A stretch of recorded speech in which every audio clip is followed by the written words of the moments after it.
You feel this nervousness on the phone there? Sir, I've been trying to make an urgent phone call up there. Well, I don't think it's something I want to do on an overseas phone. You gotta make some phone calls. Hang up the phone. Prank caller. Prank caller. Ladies and gentlemen, welcome once again to Packernet After Dark. This is the call-in show at the Packernet Podcast Network. If you'd like to call in, if you'd like to participate in the show, please feel free to do so. The phone number here is 608-501-0718. New callers go directly to the front of the line. Well, I gotta say, as much as the NFL news has dropped off, every other kind of news is picking up, man. I'm just watching all the other news as we talk football, if that's okay with you. But if you missed it, yesterday I'd mentioned for the Saturday and Sunday shows, we're just gonna work on doing some calls, doing some Packernet After Dark, and then we'll get back started during the week. Not sure that that's how it's going to go from now until training camp, but it's how it's going to go this weekend. But anywho, why don't we go ahead and get started? Who we got today? Scrolling. Daniel from California, what's going on? Hey, Ryan, Daniel from California. What's up? I'm just looking at next year's cap number and kind of what you were talking about in one of the episodes. I don't remember when that happened. I've been out of commission. I haven't been working the last 3 weeks. Just there hasn't been construction stuff, but I'm back. We are back, baby. Let's go. But I'm commuting in. I'm giving you a call. It all is on the offensive line. That's where everything lies, right? Essentially, if I remember correctly, the Aaron Banks contract is a one-year contract. And basically how him, Elton, Rasheed Walker are the linchpins on how our salary cap for next year all lean upon. And for some reason, let's say we have these rookies and we have Jordan Morgan, we got Sean Ryan. Let's just say all those guys ball out. Let's say Anthony Belton balls out. And there's not a need for Aaron Banks. And let's say that they're like, oh, Anthony Belton is like an elite left guard, right? So let's just say Rasheed works out or something. Who knows, right? And let's say they keep both Sean Ryan. Let's say they get Sean Ryan on a reasonable deal or something, and all of it. Just I know it's not likely, but a lot of the salary cap stuff, Elton gets a contract extension, pushes money out into the future. $24 million cap hit is no more, right? It's just there's so many options with this offensive line, and we really won't know the 2026 cap number until that tells itself, because it all depends on Elton, it all depends on the contract extension, and all that. And the other person, too, there's two people, the two free agents from 2 years ago or a year and a half ago, whatever that is, but Xavier McKinney, and Josh Jacobs. Obviously, we love both those guys, so a contract extension for both of those guys would help push money to the future. So, there's a lot of money to be moved around. I'm not worried about 2026. You cap losers, leave me alone. I don't want to hear it. We're going to have $50 million of cap rolling into that season once all these contracts get divvied out. I don't care. It's going to be fine. And you know what? They're going to probably increase the salary cap by $20 million anyways, like they have been, so who cares? Go Pack Go! Yeah, again, when you look at the doom and gloom, you end up looking at contracts that are never going to be that way. And Aaron Banks, just to clarify, I know that you know this, but you mentioned it's a one-year contract. It's structured in such a way that it can be a one-year contract. Probably is not a one-year contract. I think it's kind of similar to how Josh Jacobs' contract was, where it's like, it's not really one, because things would have to go real bad to cut him after 1 year. Because the way his cap hit jumps up to $25 million, which is crazy. But they also structured it in a way where it like pairs down. So it jumps to 25, then it's 22, then it's 21, a little under 21. And so it's like it's going down kind of a lot, because you figure it goes down, $2.5 million, but also the salary cap went up, so it's like it went down like $5 million or something. So why would they do that? Probably it's probably somewhat of a giving them some wiggle room here where if they want to, they can obviously restructure, push some money out, whatever. Kind of re-backload it a little bit. But the bottom line is, pretty unlikely we're going to be having a $25 million cap hit for him, would be my guess. He's got $7.5 million in his base salary, so there is some wiggle room there. Sorry, I'm watching the parade. It's kind of a banger of a song, isn't it? One more thing. I don't hate our corners. A lot of people are pissed because of the Jaire Alexander thing. I don't hate our corners. I think they're underrated. We've seen Carrington Valentine go up against Justin Jefferson, and you know what? They didn't throw it to him. They didn't really go after Carrington or Keyshawn. They had to put him in the slot against Bullard, and when Bullard was at safety that game, they really didn't. They didn't go after our corners because there are coverage abilities to cover up a weak corner class, and that's what we did all last year. So, not worried. And one of these guys are going to step up. There's going to be internal development, and I guarantee you we probably sign a veteran now that we got the cap space. We're going to go into training camp. If we don't like what we have, they're going to add somebody and churn the rosters until they find somebody, just like they did Rasul. So, not worried. Churn the roster. That's what Goody's going to do. He's going back to finding corners because he hit on one a couple years ago, and now he's just going to keep doing the Rasul thing, keep adding corners until he finds one that's the fit for the defense. So we got it. Not a worry. I trust Goody. The whole process sucks, but I miss you, Jaire, and I'm gonna miss. I can't play that clip anymore. No more Pack is back, but the Pack is back with Goody. It's okay. Go back up. Yeah, and that'd be pretty cool to look into. Obviously there's a whole bunch of posts like, oh, we're going to have to see, Justin Jefferson up against Keyshawn Nixon. Like, didn't we already? We're going to have to see Amon-Ra St. Brown. Yeah, like last year or what? Well, A.J. Brown, we actually saw him twice last year.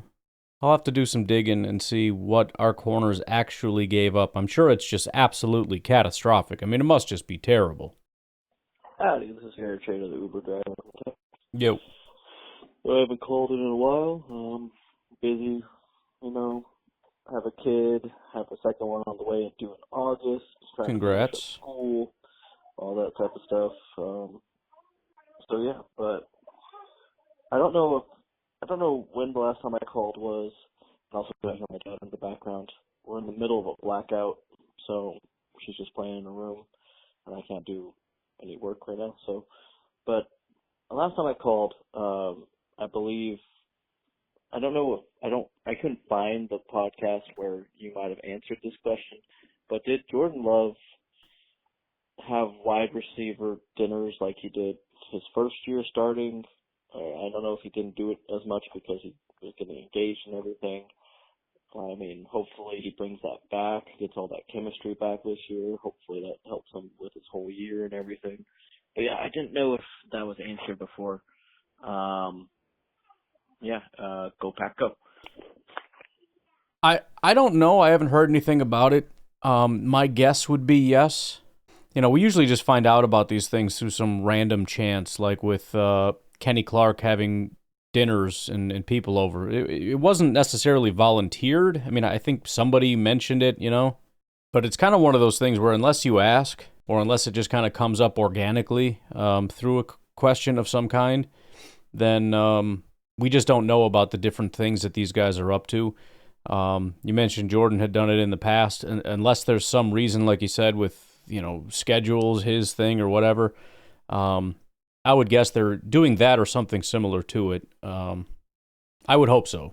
I'd agree with you that I would hope so, because it's just a good idea. It doesn't matter. It could be offensive line room, QB, wide receiver, tight ends, whatever. The more they can get together and work in some capacity. It doesn't have to be some hardcore training session or anything, but go over some film, go through the playbook, whatever. Bro, they got World War II planes flying around. That's freaking awesome. That dude's flying kind of close there, I'm not going to lie. But yeah, I haven't heard anything or noticed anything being reported about that specific thing, but I would just say that I would guess that since they had done it in the past, unless there's some kind of a rift or something, that they're probably still doing that or something similar. Hey, it's Jared, the Uber driver. And I know you've been asking for more calls, and we're about to reach the dead season, but I wanted to break it up a little bit with a joke, all right? All right. Here we go. Better be a dad joke. Why did the chicken cross the road? Why? To get to the idiot's house. Knock, knock. Wait. Who's there? Go ahead. Who's there? Yeah. The chicken. Oh, all right. You're not okay. an idiot. No, just saying, but got it. Good joke, right? Got it. All right. Go Pack, go. Full circle. We got there. I was like, wait, we can't just move on from that. That doesn't work. You can't. It's funny, though. I like it. Kind of reminds me of, I'm never going to remember, but there was some kind of a really creative joke. I don't know if it was a joke or a riddle or some kind of stupid thing, but I don't know. I'm not even going to attempt it. I'm not even going to bother. I'm going to mess it up. But it was one of those where it kind of builds, like you say something and it's like, I don't understand. And then you go to the next thing and it's like, oh, it's okay. God, it caught me off guard, but I'll get it next time. And then it goes to the next thing. It's like, oh, you got me. And the whole joke kind of flows together and comes back full circle. It's pretty good. It's pretty good. I just have to take my word for it because I'm just talking to myself at this point. I don't remember what it is. Bramble, what's going on? Hey, Packy. Bramble. Listening to your pod. Uh-oh. Bramble? You there? Hold up. Nope, we lost him. There is a part 2. We're going to skip a little bit because 1265 is next, but let's see if we got some better reception or something. Hey, Packy. Rambo again. Think about the Jaire cap management thing you just brought up about why they would do it with the cap carryover. The only thing I could think of is maybe it has something to do with the salary cap floor, but probably not. Yeah. Anyhow, maybe ask your robot. All right. Love you guys. Yeah, I don't know, but I like it. All right, why don't we take a break right here? We'll come back and we got 1265 on the other side.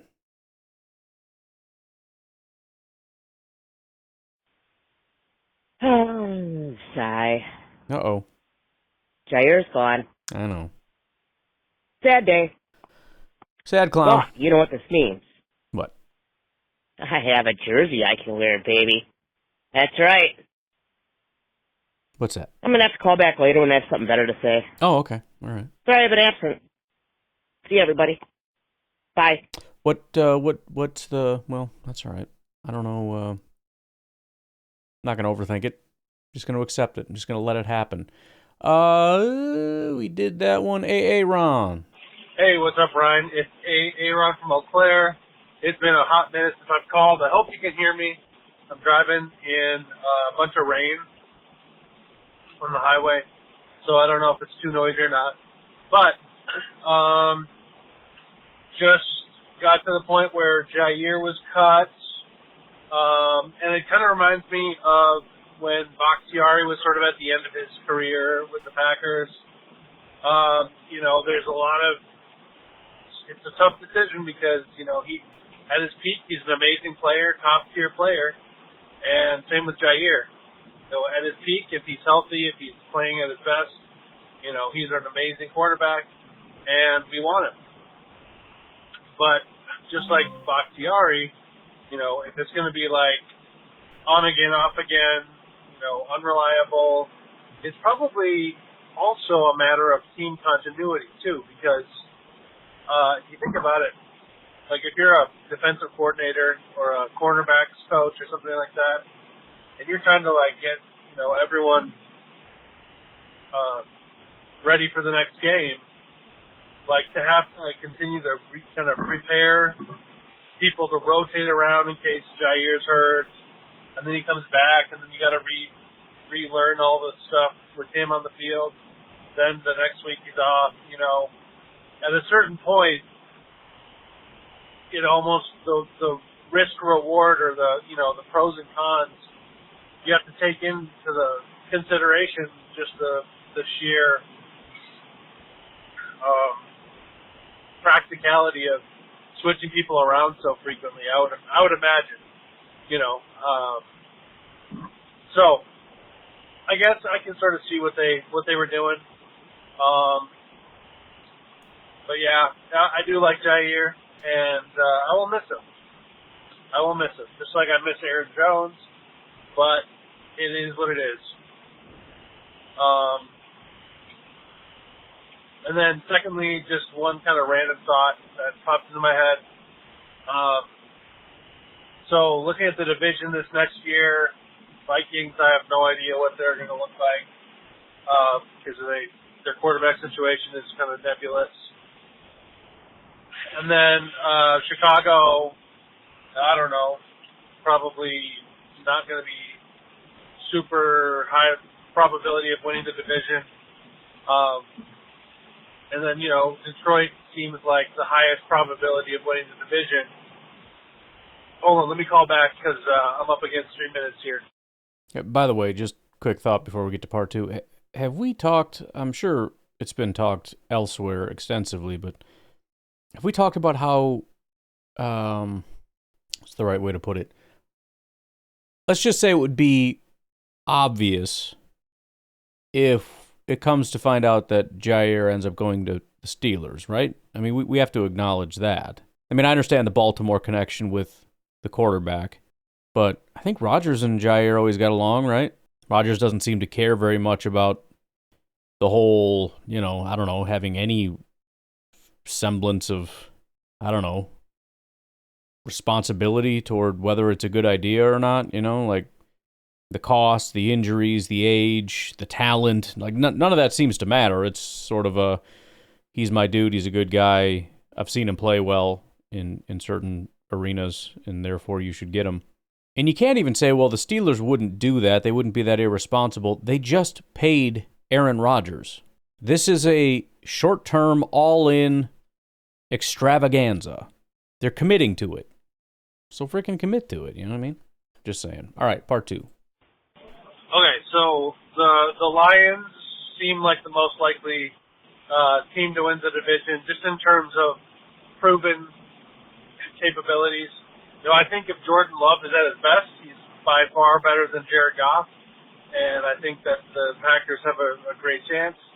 But Jared Goff has been a fairly consistent performer, and even if his ceiling is pretty low or somewhat low, it at least gives him a chance to be competitive in the division. So it got me thinking about, what is Detroit really? I mean, the Packers are a bit of a work in progress, Jordan Love specifically. The Vikings, no idea. The Bears, no idea. But the Lions, we kind of know what they are. So what are they? And to me, it kind of reminds me of some different teams over the years. It kind of reminds me of the Falcons when they were at their peak with Matt Ryan. Because I feel like Matt Ryan is sort of a Jared Goff kind of guy. Solid. I think Matt Ryan probably had more arm talent. But, they were, they were a good team, and they competed for a Super Bowl. Never won. But they kind of remind me of that, where they're a very good team, but the quarterback play may not be enough to get them over the hump, unless they just get kind of lucky. They also kind of remind me of the Cardinals when they had Carson Palmer and Bruce Arians and Larry Fitzgerald. Because, again, same sort of thing. The quarterback is good, but is he good enough to carry him, that long distance? So I'm curious on your thoughts. I mean, I feel like Detroit, I don't think they're going to necessarily fall off a cliff. I think they're going to be pretty competitive. But also they could be also kind of like the Bengals with Andy Dalton, although they also kind of had weak playoff performances. So, anyways, just let me know what you think. Yeah, it's kind of hard to know where everybody's going to fall. I mean, there's a range, you know. I feel like every year, or not really. I mean, the last couple of years especially, there's been a lot of talk about the NFC North and how things are going to shake up and how it could go any which way. And I think it's true. And I don't really have any hot takes on it. I'm certainly skeptical of Chicago, kind of to the point with them where it's like you got to just prove something at this point. I mean, I'm not going to just buy into it. On top of that, your quarterback didn't look good, and that's a terrible start. Detroit, on the other hand, I mean, they're a very good football team. They were one of the most dominant teams we've seen in a very long time, and that was with half their roster completely decimated with injuries.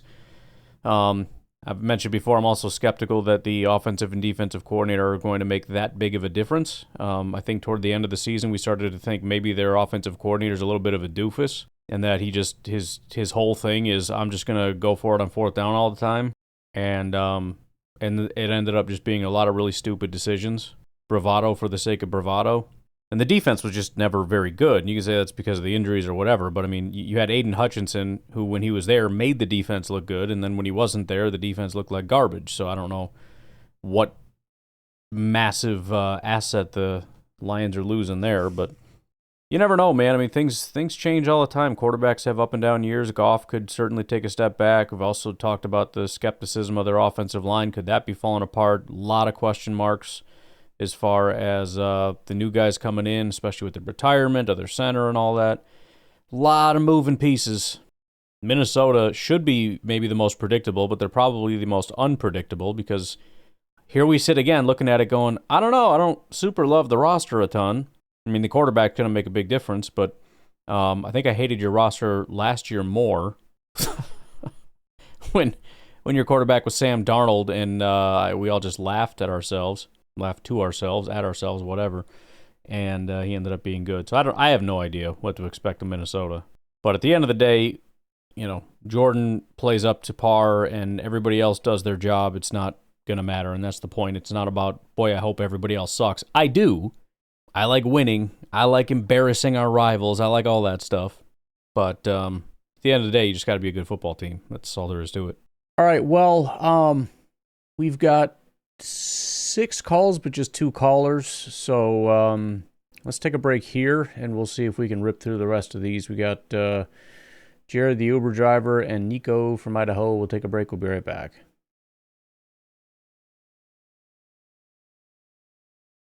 Howdy, this is Jared Trader, Uber driver from Texas, and so I've been seeing in the news, you know, everybody knows about Trey Hendrickson, but the first round pick, Shamar Stewart, we didn't draft him, obviously, but he's not signing his contract yet, so that's probably going to get done, but what happens if he doesn't sign it? Like, because technically he hasn't signed a contract yet, so would he become a free agent? Like, how does that work with a draft pick? Yeah.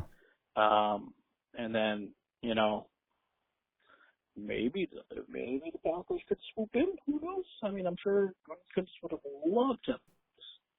Hey, I don't know how it works, so I'll probably Google it later. But if you could tell the rest of the listeners how it goes, that'd be great. Thank you so much. Bye. So I only know bits and pieces. Go back, go. Yep, spent a lot of time kind of looking into what the heck is going on over there. Very weird situation, and people are treating it sort of like typical Bengals. So I don't know if they have a history of this kind of a thing or what, as far as just not being a very team-friendly or team-oriented organization or what. I know they're always ranked very low on that survey that the players do, but this kind of takes the cake. Essentially, I'm not going to get into all of it, but essentially they're trying to set a new precedent. And I think it's an absolutely ridiculous precedent where if you violate rules or something, your guarantees go away. And I think they thought they could sneak that in with the rookie class in hopes of setting some kind of a precedent for some of these bigger contracts down the road. and nobody's going for it. And it's kind of a what the heck are you doing kind of thing. Bengals are not budging, and the player, Shamar and his agent, are not budging. And so the situation, as I understand it, I haven't looked at the other side of it, but essentially, yes, he can become a free agent, or he could actually re-enter the draft next year. So as much as I've been saying for years, like, who cares if it's done or not done, because it's going to get done. It never doesn't get done. Well, here we go. The freaking Bengals have to make me sound stupid, by just being complete idiots. And the one thing that's just automatic, they can't even just get the automatic thing done. So I don't know how this ends. I don't know that it's going to get done. I honestly have no idea. I would assume the team is going to break. Because they really, based on what I just said, assuming that's correct, they don't have any leverage. If he doesn't sign, he doesn't have to go there. And he's either a free agent or, and again, I don't know how free agent works. This is what I have to kind of look into probably for tomorrow. I mean, I'm assuming he can't just sign for whatever, because that would be a gold mine potentially for a rookie. It'd be best case scenario. And then everybody be doing it. You get drafted, you don't sign, you become a free agent, you negotiate your own contract. I would assume it would have to be within that same rookie structure that is, through the CBA and all that, based on probably where the Bengals picked him. I don't know. But yeah, I mean, I think it's very easy for Shamar and his agent to just say, we're not doing it. And I think the Bengals are probably counting on the fact that they're going to break, because he, of course, wants to play, and he, of course, wants to start earning and start doing all that stuff. But the answer is no. It's just no. And if I really want to play, then I will just really play for somebody else. I don't freaking care. So I'll look a little bit deeper into how that all works, what triggers that. Would it be a trade thing? But, I mean, the stupid thing with the Bengals is it doesn't make sense to, trade them or allow them to walk, because what's going to happen next time? You're going to draft somebody in the first round next time. You're going to try to force this again, and it's not going to work, and you're just never going to have a first-round pick again? Or are you going to try this on second, third? Maybe they did it. I don't know. I don't know any of this. But I was kind of going back and forth with the robot a little bit in terms of, like, what could be the justification for this? Essentially, it's, I don't know the language, but if you violate something, I forget what it's called, but if you do something that is kind of like conduct detrimental or whatever, then they have the right to void the rest of your guarantees. Apparently, this is already a thing in a lot of contracts for a year.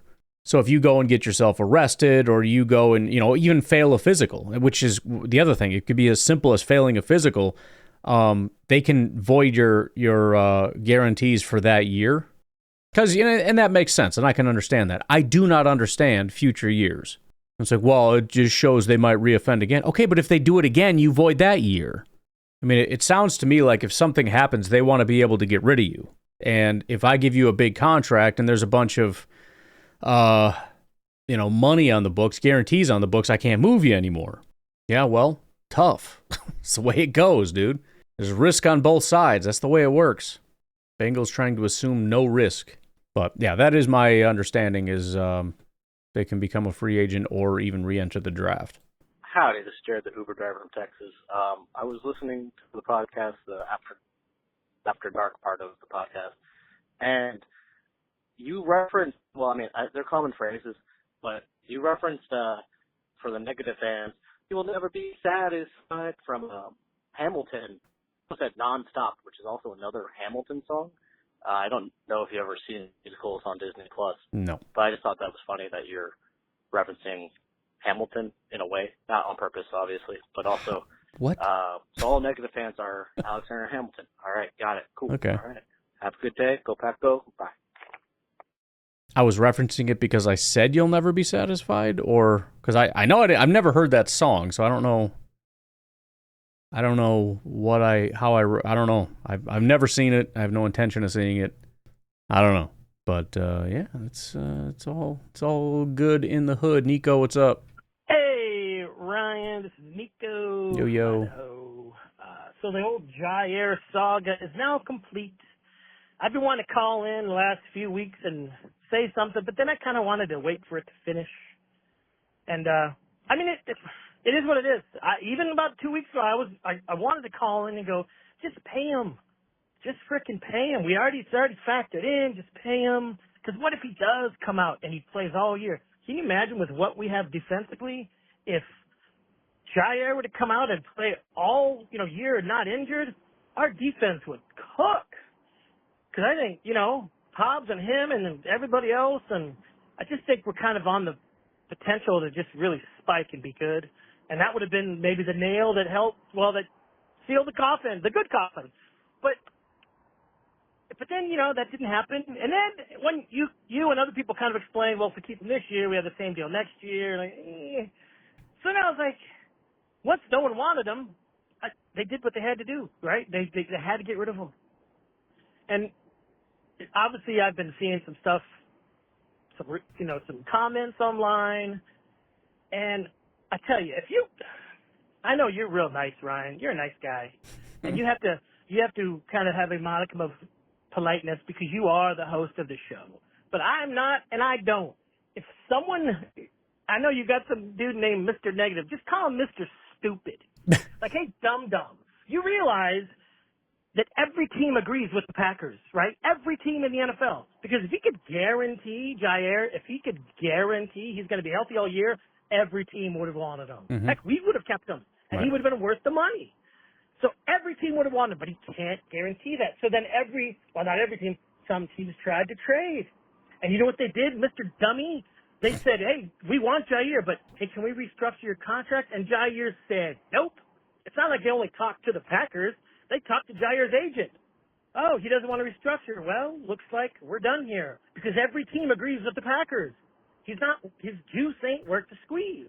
He plays 8 games a year, and it typically is 8 games in the beginning of the season. But that don't help you because I was even okay with, hey, sit him out half a year and have him come in week 10, and hopefully he'll be healthy all year. But he just clearly is not the same player. So every team agrees with the Packers.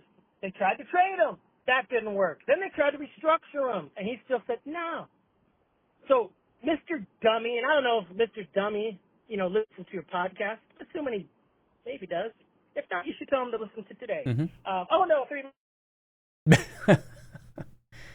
well, I'll move right into part 2, 3, and 4 here. The only thing I'll say is it's worth bringing up Mr. I know for some people it's like, why even mention that? It's such a ridiculous... Because he is just an embodiment of a lot of people. Some of you are not going to believe that. Like, no, it's not. It's just like a couple people. It's not. There are a lot. Go on social media. Look at a negative post, or even a positive one, but especially like the negative ones because they get a lot of negative followers. Watch them say something negative and then look at all the comments. All the comments. Comments. It goes on forever with these types of intellectual arguments. So it's not just, a lot of people, just leave it alone. Who cares? I don't want to leave it alone. I like fighting against the evils of nonsense. You know what I mean? So, hey, Mr. Dummy. Oh, it's Nico again. The Packers tried everything. Every team tried. Well, some teams tried, and we see what happened. And then they just did what they had to do because it was better to cut him now and get absolutely nothing. And I'll include other dummies because I've seen, we should have traded him for anything. Yeah, and they tried. But no team wanted that because they realized, there's a chance he could get injured week 3 and we're done. So they couldn't trade him. So for all you people complaining, and I don't think anyone from this podcast has specifically said that. I know a few have said, we wish we could have gotten some value for him. I do too. Yeah, of course. I would have taken wish a we could have gotten round pick. 3 first-round picks for him. I would have taken the last pick. Yeah, I would have taken a Brock Purdy. I would have taken another Rasheed Walker. Heck yeah. But no one wanted that. So yeah, they did what they had to do. They cut him. And now he's floating around like a little lily pad. And my question is, it's Friday now. There wasn't no swarm of sharks gobbling up Jaire. So I wonder if maybe even he's surprised and maybe he has been riddled with offers and he's picking through them. Although I think if he was, that would have, Adam Schefter would have heard about it and he'd definitely report on that because that is, that's some prime grade A news. So yeah, if you're gonna flounder around there and get contracts for $5 to $7 million, probably, which is what he was maybe gonna get if you stay with Green Bay. I mean, I don't know what Jaire was thinking. Like, sometimes people aren't smart, and maybe and who knows, maybe he wanted to sign and his agent said, no, I don't know the particulars, so I'm not going to call Jaire stupid. But, bro, if no one wants to trade for you, guess what? When you hit the free market, most likely they're still going to be like, yeah, we still don't want to pay you $20 million. So yeah. I wonder if this comes back to kind of ding him. Maybe he's waiting for some other team to lose their number one cornerback, week 2 of the season, and then they'll be forced to overpay, and that could happen. So either way, Packers did what they had to do. I'm glad it's gone. I didn't like the attitude, The attitude's always been a thing. Mm-hmm. I mean, I do kind of let it go sometimes, like with Aaron Rodgers, but, I mean, he wasn't injured, 40% of the offensive plays the last 5 years of his career. So that weighs a lot. So, but, because if you have an attitude, like Terrell Owens had an attitude, but that fool will go out there and put his life on the line every game. I can deal with that, right? Take the good with the bad. So I don't know what Jaire's thinking. I don't wish any ill will for the guy. Who knows? He may come back begging to the Packers. I hope that does not happen. I don't think he can stand a season. I think the end. Part 3, I don't think I knew I had something I wanted to say real quick before part 3. I do wonder how the market's going. It's obviously nothing has been done yet that, it hasn't been that long. But you wonder if it is somewhat of a reality check of them playing hardball. And, I mean, who knows? This could ride into the season where he's like, I'm not signing for this little, and if you guys don't want to pay me now, fine, I'll wait for your cornerbacks to start getting hurt. Could benefit him anyways, because it's less games he has to play, less likely he ends up getting hurt, which then, if he makes it the quote-unquote full season without being hurt, even if it's a half a season, that looks good for him. And that may be the bargaining chip he uses. You will pay me what I feel like I'm worth, one way or another, or we're not moving. Or there's just a ton of interest and he's fielding, his agent is fielding so many calls, they're trying to sift through and get the best deal. I don't know what's going on out there, but I am kind of interested in that. Part 3. I think there are some freaks. Like, Freak a leak. What was his name? Frank Gore or Adrian Peterson that play positions where you receive a lot of contact and you could play for 20 years. Mm-hmm. And then there's people that have the ability, but their body just can't hang. Apparently, that seems to be him. So, unfortunately, maybe future NFL people, if they want to get like a blood transfusion from Frank Gore, because that guy could probably still play, I don't know. I just hope Jaire, like I said, I don't wish no harm on the fool. But it is what it is. Pity so the fool. I think he could have coincided and stayed with the Packers and accept a little bit less money, which he's going to do wherever he goes. But hey. So anyways, Ryan, I'm just really excited for the next phase of the football stuff that's going to come out. So I can really love training camp and then hate it in 2 weeks because I want to see actual football. And then it'll be preseason. I'll love it and then I'll hate it because I want to see actual football. But it's cool. I understand the process. I've done this for a lot. So go Pack Go and hey, Mr. Stupid or Mr. What did I say, Mr. Stupid or Mr. Dummy? I think they both apply. Go Pack Go for you as well, sir. All right, let's get into part 4, and then we'll get up out of here. Hey, this is Nico again. One more thing I just did want to mention about Mr. Alexander is that obviously I love the guy. Hope he does good, but he will always be in my brain because he freaking danced the gritty, right, by Justin Jefferson right after he kind of manhandled him a little, but yeah, you get it. Sometimes you get lucky and knocked the pass. But he did the gritty right in front of the gritty man. So he will forever hold a place in my heart just for that alone. Someday I might take a screenshot of that, print it up, and hang it in my Packer room because that was great. But anyways, I just wanted to say that. So go Pack Go.